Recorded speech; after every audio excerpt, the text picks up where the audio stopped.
जगन्नाथपुरी के एक भक्त की कथा है। एक भक्त था, उसके स्वप्न में जगन्नाथ जी आते थे। वो इतना रोता था मंदिर के बाहर खड़े होकर के। तो ठाकुर जी बोले, तू क्यों रोता है? बोले, आप बस मेरे साथ रहो, मुझे और कुछ नहीं चाहिए, और इस बात का मुझे अनुभव होना चाहिए कि आप मेरे साथ हो। तो भगवान जगन्नाथ जी ने उसको कहा, मैं तेरे साथ हमेशा हूं, और इसका अनुभव तुझे जब करना हो समुद्र की बालू में चलना, और थोड़ी दूर चलने के बाद फिर पीछे देखना, 2 पैरों के निशान तेरे होंगे और तेरे बगल में 2 पैर के निशान मेरे होंगे। उससे तुझे पता चल जाएगा मैं तेरे साथ हूं। अब तो वो रोज जाता, समुद्र के तट पर चल के देखता, थोड़ी दूर चलता तो 2 पैर के निशान उसके और बगल में छोटे छोटे छोटे चरण भगवान के।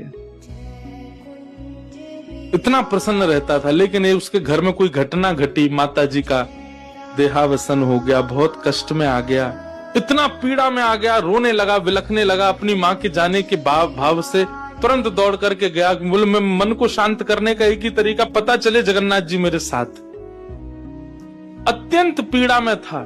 जैसे ही समुद्र के तट पर चल रहा था, रो रहा था बहुत तेज तेज। पीछे मुड़ करके उसने देखा तो 2 ही पैरों के चिन्ह थे। जगन्नाथ मंदिर के बाहर जाकर बोला, मैं समझ गया, मेरी माँ का देहावसन इसलिए हुआ क्योंकि आप मुझे छोड़ के चले गए हो। अब आप मेरे साथ में नहीं हो। आपने कुछ दिन मेरा संग किया, उसके बाद मुझे अकेला छोड़ दिया। नाथ, आप ऐसा कैसे कर सकते? मुझसे क्या अपराध हुआ? रोने लगा, बिलखने लगा। जगन्नाथ जी रात्रि में फिर स्वप्न में आए। क्यों रो रहा था? बोले, नाथ, आप मेरे साथ थे हमेशा, और आज आप मेरे साथ नहीं थे। मैंने जाके देखा 2 ही चरण चिन्ह थे, और आज ही मेरी माँ का भगवत धाम गमन हो गया। इसका मतलब आपने मुझे त्याग दिया ना? मुझसे कोई अपराध हुआ है? भगवान बोले, नहीं। तो फिर आज आपके चरण चिन्ह क्यों नहीं थे?